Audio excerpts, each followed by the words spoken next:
E aí, Psi, hoje é dia de ética na prática mais calma. Fica comigo, eu tenho certeza que você vai falar agora de ética de uma maneira diferente. A ideia é falar aqui sobre ética de uma maneira prática, que você consiga utilizar essas situações para o seu dia a dia. Então, fica comigo, eu tenho certeza que você não vai lembrar daquelas aulas de ética da faculdade, tenho certeza que você não vai dormir e vai gostar muito dessa discussão que a gente está fazendo hoje, tá bom? Meu nome é Iris, sou psicóloga e como você, eu já procrastinei muito nos meus atendimentos clínicos por não me sentir segura, por não me sentir assertiva no atendimento com os meus pacientes. Mas estudei bastante, aprendi muito e pretendo passar para vocês um pouquinho do que eu consegui aprender na prática clínica, de uma maneira prática, de uma maneira objetiva, para que você também se sinta mais seguro nos seus atendimentos e consiga aí reter o seu paciente, fazer com que ele indique outras pessoas e conseguir ver o resultado, que eu acho que é o mais importante aí na evolução do seu atendimento clínico, tudo bem?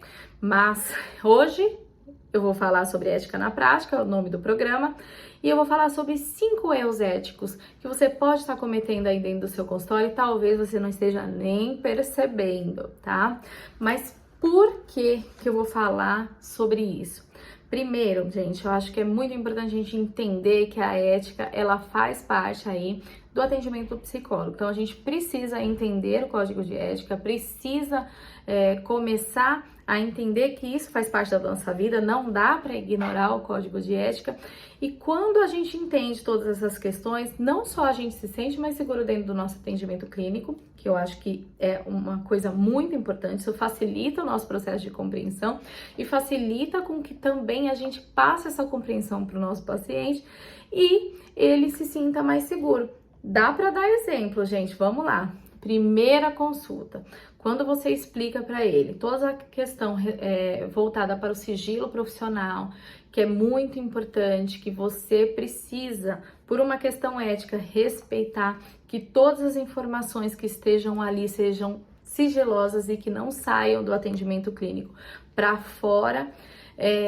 Quando você diz que isso faz parte aí de uma questão ética, e que você é de uma profissão regulamentada e que se você não cumprir toda essa questão ética, você vai ser cobrado por isso. Quando você faz tudo isso, sabe o que acontece? Certamente, primeiro você se sente mais segura e depois você consegue passar essa segurança para o seu paciente. Então, eu acho que é muito importante a gente tentar entender essas questões éticas e conseguir passar para ele todo esse processo. Vou dar outro exemplo online que eu acho que ajuda bastante. Quando você fala aí sobre o atendimento online, você explica que precisa usar fone de ouvido, que as mensagens são criptografadas, que ele precisa estar num ambiente fechado e seguro, que você de repente precisa ter um contato de emergência para se caso aconteça alguma coisa, aquela pessoa seja contactada, e tudo isso é feito através de uma regulamentação do atendimento online que você precisa ser regulamentado para fazer. Com certeza ele vai se sentir mais seguro dentro daquele ambiente terapêutico online, né? Que muitas vezes pode causar insegurança. Então, toda vez que você está paramentado na ética e você consegue passar isso para o paciente, certamente você vai oferecer aí muito mais segurança, tanto para você, porque você vai conseguir se basear dentro desse processo, quanto para ele, porque você vai passar essa segurança para o seu paciente.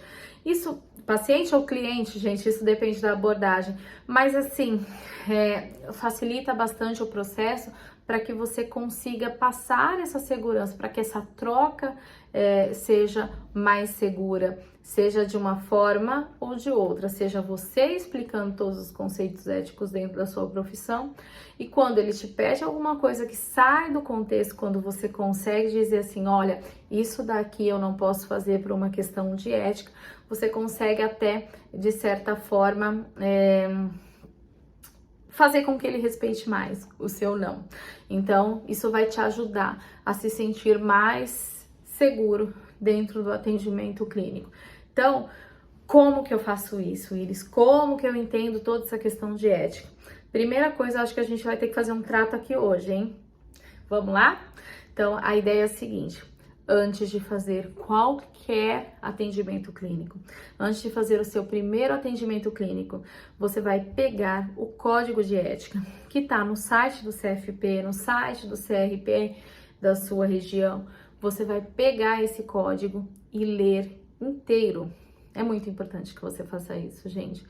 É muito importante que ao terminar de assistir esse vídeo aqui, você pegue esse código de ética e leia parágrafo por parágrafo, tente entender situação por situação, até para que você não passe por cima de situações que são de importância ética. Muitas vezes a gente aprendeu aquilo lá na faculdade, eu mesmo me formei há 15 anos. Tem algumas coisas que eu não me lembro mais, tá?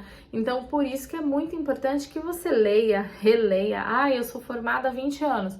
Legal, pega o código de ética e lê. São 18 páginas, gente. É bem pequenininho, né? As letras são grandes. Em 30 minutos você consegue ler. Se você tiver qualquer dúvida, normalmente a CRP está muito aberto, pelo menos já aconteceu comigo. O CRP aqui da minha região, em São Paulo, eles atendem assim, são muito solícitos a atender, a tirar qualquer tipo de dúvida. Então, ler o código de ética, eu acho que é a sua primeira tarefa como psicólogo clínico para que você consiga fazer um atendimento assertivo. Então, eu preciso sim que você faça esse trato comigo e faça essa leitura do código de ética, entendeu? Eu tenho certeza que a partir do momento que você começar, que você leu e que você entendeu esse código, você vai se sentir mais seguro, isso vai te dar parâmetros para o seu atendimento clínico e certamente, quando você estiver diante do paciente, isso vai te ajudar em algumas questões que muitas vezes eles não entendem e tá tudo bem, eles não precisam entender, mas você consegue aí se embasar dentro da ética para que você consiga ajudá-lo a fazer com que ele respeite também a sua profissão. Além do que, essa regulamentação ela nos protege, né? Faz com que a gente não saia de algumas situações e que as pessoas acabem dentro deste contexto respeitando a psicologia dentro daquilo que a psicologia é, porque o código de ética também fala bastante que você não para você não sair dentro do contexto da sua profissão, e é por isso que é importante a regulamentação, né? Então, a gente vê, por exemplo, profissões que não são regulamentadas. Não gostaria de citar nome de profissões, mas tem uma profissão agora que há uns 4, 5 anos atrás era muito respeitada e hoje não é mais. Não gostaria de falar o nome, gente, mas assim, essa profissão, por que ela hoje não é respeitada? Porque algumas pessoas que tá ligada à análise comportamental, algumas pessoas ultrapassaram os limites por não ter algum tipo de regulamentação. Então, quando se tem uma regulamentação, faz com que você respeite os limites adequados aí da ciência. Então, às vezes a gente reclama um pouco, mas é importante que a gente entenda que a regulamentação ela faz parte de um processo para se manter a profissão séria. Então, se a profissão não fosse regulamentada, talvez muitas pessoas passassem dos limites. Então, é importante você entender que a regulamentação ela serve para manter a profissão ainda mais séria, tá? Mas vamos aos 5 erros éticos? Quais seriam? Eu escolhi alguns que eu acredito que são os mais importantes, alguns que vêm a calhar com as situações que a gente está vivendo hoje no dia a dia e que certamente vai fazer parte aí do dia a dia do psicólogo. E esse primeiro é muito comum, muito frequente de a gente ter o nosso cliente, o nosso paciente, tentando entender qual é a nossa opinião dentro desse processo. Mas o psicólogo, ele não pode induzir, então um erro que ele pode cometer e ele tem que tomar cuidado é induzir as convicções políticas, filosóficas, religiosas, de ideologia de gênero, orientação sexual, enfim, o psicólogo ele tá vedado a induzir o paciente ou o cliente, ele não pode fazer isso dentro do contexto da sua profissão. Ah, ele pode ter uma convicção religiosa fora do contexto profissional? É claro que sim, né, gente? Ele pode ter uma convicção política fora do contexto profissional? Também. E a convicção moral? Claro que sim, também. Porém, dentro do processo psicoterapêutico, o psicólogo ele é psicólogo. As opiniões dele não importam dentro desse processo. Então, por mais que ele muitas vezes queira expressar e por mais que o paciente, isso é muito comum, tá? Já aconteceu em vários casos que eu atendo, por exemplo. As pessoas ficarem curiosas, quererem entender a minha opinião dentro do processo daquilo que ele acredita, principalmente quando se trata do contexto político ou religioso, por mais que as pessoas queiram entender, dentro desse processo, o psicólogo ele não pode ter opinião dentro do processo terapêutico, dentro do set terapêutico, psicólogo, ele não tem ideologia política, ele não tem ideologia de gênero, ele não tem convicção filosófica ou convicção moral, por exemplo. Então, ele tem que se limitar a entender que dentro deste processo ele é apenas, ou ele é o psicólogo, né? Ele é o psicólogo e não a pessoa cheia de opiniões, tudo bem? E eu acho, gente, que entender que isso está dentro do código de ética é tão importante e ajuda tanto a gente até se proteger desses tipos de questionamento. Então, quando o paciente ou o cliente vem e nos faz uma série de perguntas relacionadas a essas situações, é muito importante que a gente olhe para ele e fale assim, eu não posso, você pode dizer isso para ele, né? Existe uma questão ética e realmente eu não tô aqui para discutir sobre isso.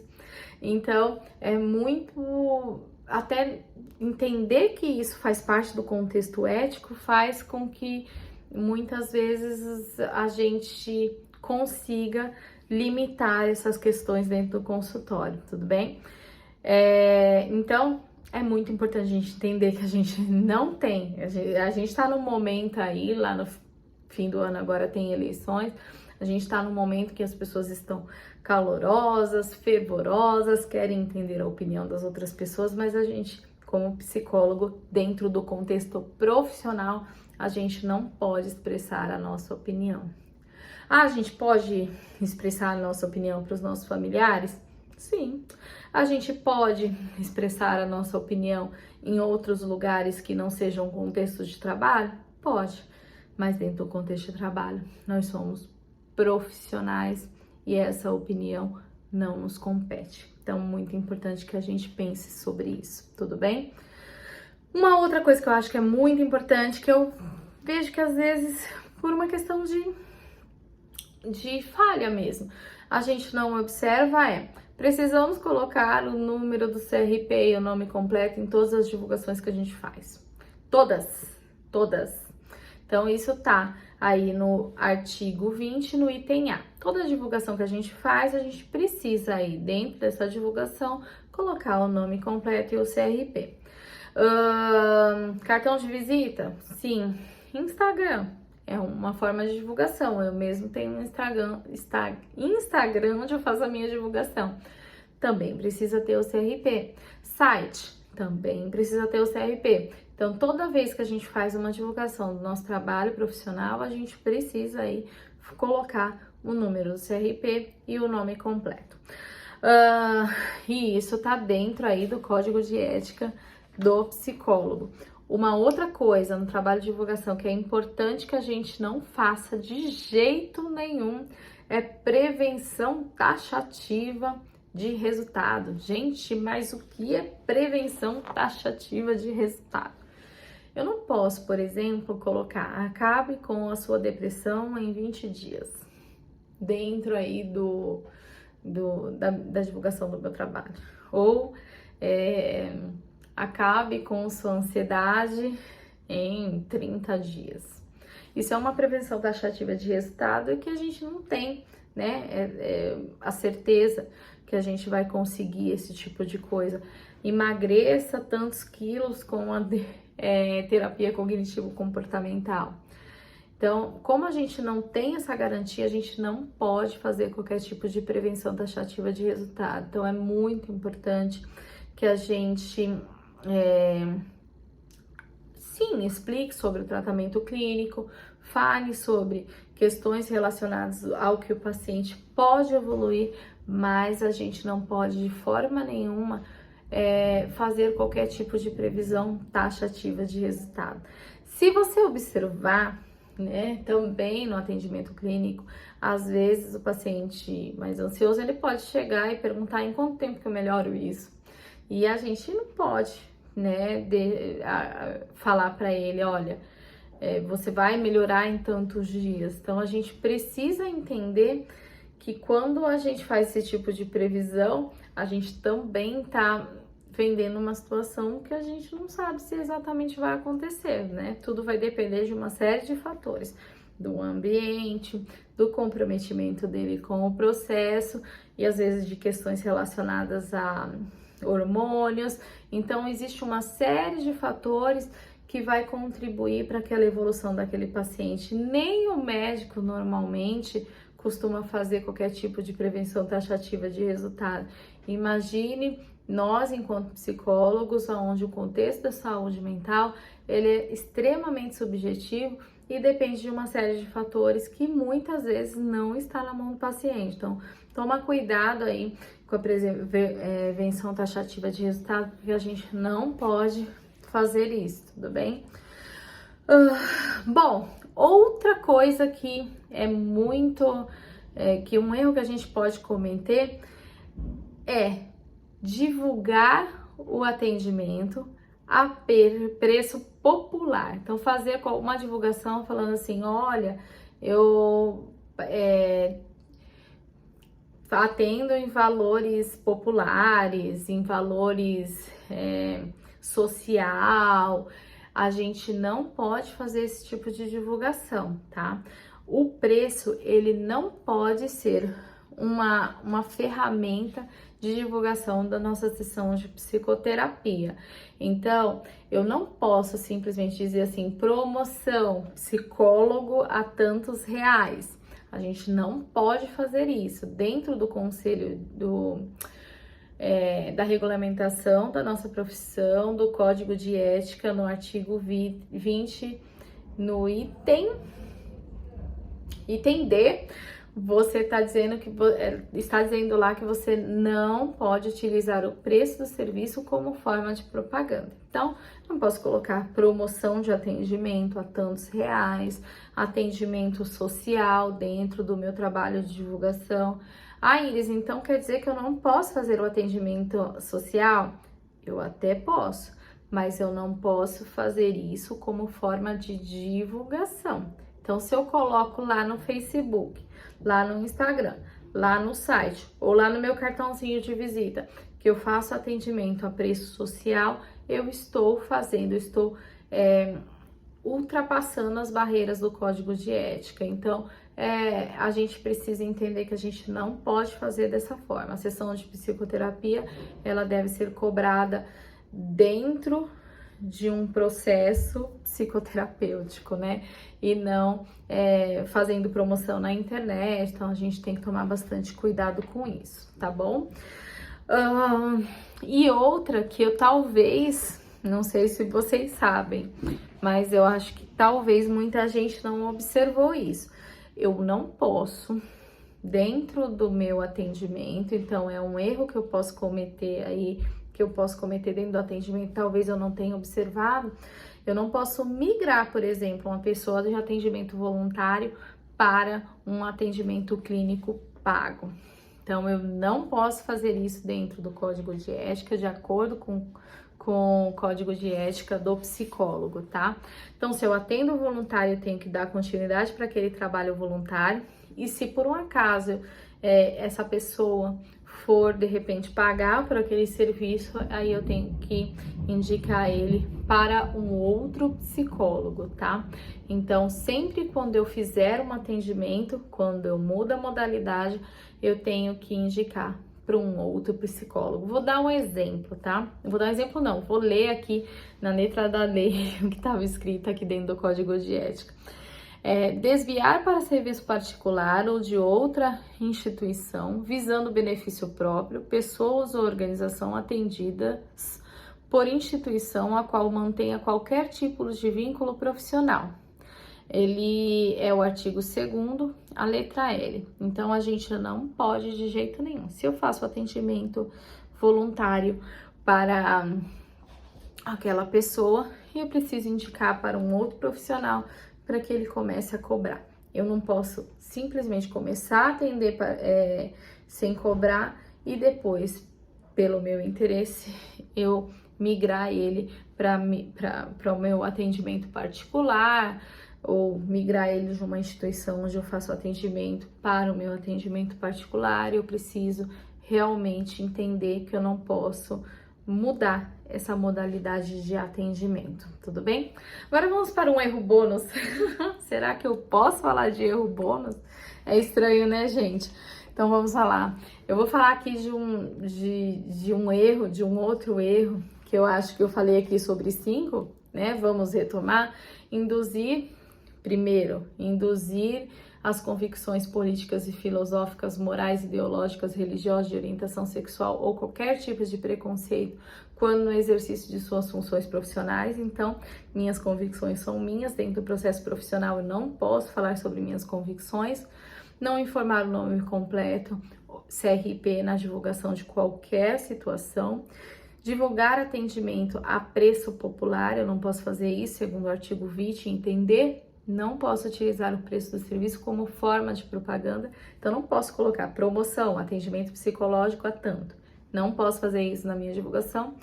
Não posso fazer previsão taxativa de resultados, segundo o artigo 20, não fará previsão taxativa de resultados, artigo 20, item E, e não posso migrar o atendimento voluntário para cobrança depois de um tempo. Então, desviar o serviço particular ou de outra instituição, visando benefício próprio, pessoas, organizações atendidas por instituição a qual mantenha qualquer tipo de vínculo profissional.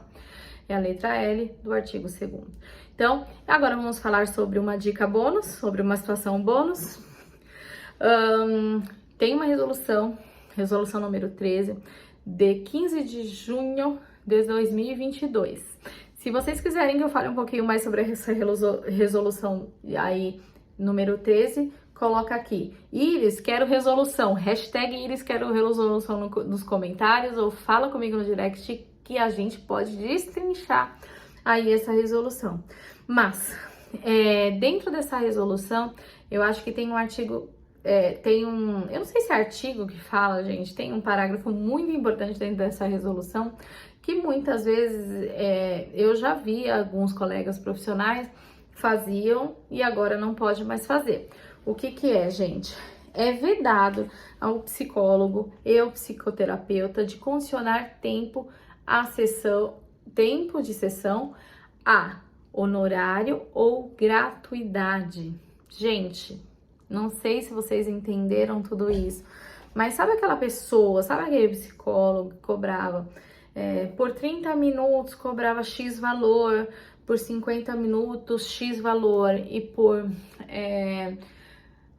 1h30 o valor X maior? Sabe? Você já fez isso? Agora, segundo essa resolução, que tem diversas outras coisas interessantes, viu, gente? Eu acho que também vale a pena pegar essa resolução e dar uma lidinha. Eles falam, por exemplo, que a gente precisa apresentar o código de ética para o nosso paciente.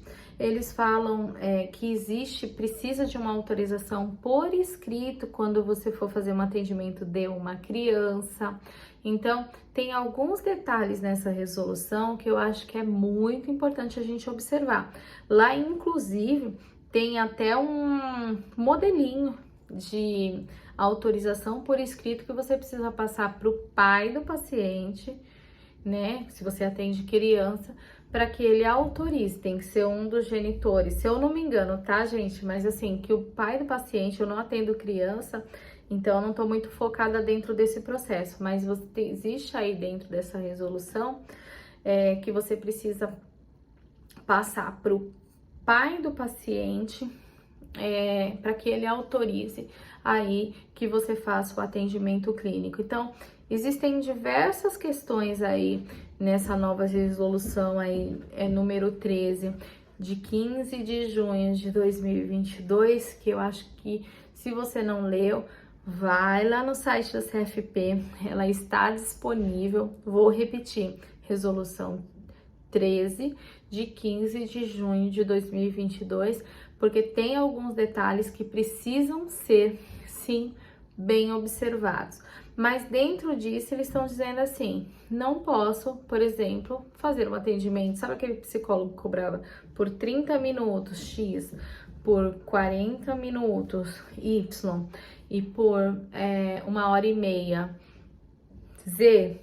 Ele não pode mais fazer esse tipo de cobrança diferenciada. Então, é vedado ao psicólogo e ao psicoterapeuta de condicionar o tempo de sessão ao honorário ou à gratuidade. Então, eu não posso falar, se você fizer 15 minutos, você vai ter um atendimento gratuito, por exemplo. Eu não posso fazer esse tipo de vínculo. Então, é muito importante que você observe isso. É muito importante se você tinha, sei lá, um informativo onde você passava esse tipo de informação para o seu paciente, você retire. Precisa observar algumas questões relacionadas a convênio, né, que de repente faz a exigência que você faça o atendimento de 30 minutos, eu não sei exatamente como funciona isso, porque eu não faço atendimento de convênio, mas você precisa entender que hoje em dia você não pode vincular preço ao tempo de atendimento. Então, essa é uma dica bônus. Se vocês quiserem que a gente discuta um pouco mais aí sobre essa resolução aí, número 13, coloca a hashtag Iris. Como que era, gente? Eu até esqueci a hashtag que eu falei, quero resolução. Hashtag Iris, quero resolução. Coloca aí que a gente pode discutir sobre isso, tudo bem? Acho que é isso, gente. Como eu falei, muito importante a gente falar sobre ética, muito importante a gente entender sobre ética. Quando a gente entende sobre ética, a gente consegue passar tudo isso para o nosso paciente, fazer com que ele também se sinta mais seguro dentro do atendimento clínico. Não é só sobre nós, não é só sobre o regulamento da nossa profissão, mas é sobre entender que a ética faz parte da nossa profissão e a partir daí a partir do momento que você respeita todo esse processo ético que a profissão te compete, você consegue passar isso com mais segurança para o seu paciente e vira uma bola de neve, né? Então, se você consegue passar isso com segurança para o seu paciente, consequentemente, ele vai se sentir mais seguro dentro do atendimento clínico, vai evoluir com muito mais segurança, vai confiar no seu processo, né, com muito mais assertividade, você vai conseguir reter o paciente, olha só que interessante, e retendo esse paciente, você vai conseguir com que ele indique outras pessoas, enfim, gente, é só benefícios. Então, respeite, faça com que o código de ética, ele faça parte da sua vida, respeite sua profissão, estude o código de ética, lê, são 18 páginas, que eu tenho certeza que você, sim, vai conseguir fazer um atendimento mais assertivo. E como eu passei aí na dica bônus também, gente, leia a resolução número 13 aí de 2022. Nela existe uma série de coisinhas que eles estão falando que nos ajudam dentro do atendimento clínico, que faz com que a gente consiga aí fazer um atendimento mais seguro, que faz com que a gente trabalhe de uma maneira mais regulamentada, mais tranquila, mais profissional. Então, dá uma olhadinha também nessa resolução. Se quiser falar sobre isso, hashtag Iris quero resolução, que aí a gente pode discutir um pouquinho mais aí no Ética na Prática, que é o programa que eu tô colocando aqui para vocês hoje na nossa inauguração. Espero que tenham gostado. Se quiserem discutir algum outro assunto que eu ainda não falei, pode colocar aqui nos comentários que eu estou à disposição para falar com vocês sobre ética na prática. E tenho certeza que você não dormiu nessa nossa conversa e nas próximas também não, tá bom? Beijo, até o próximo.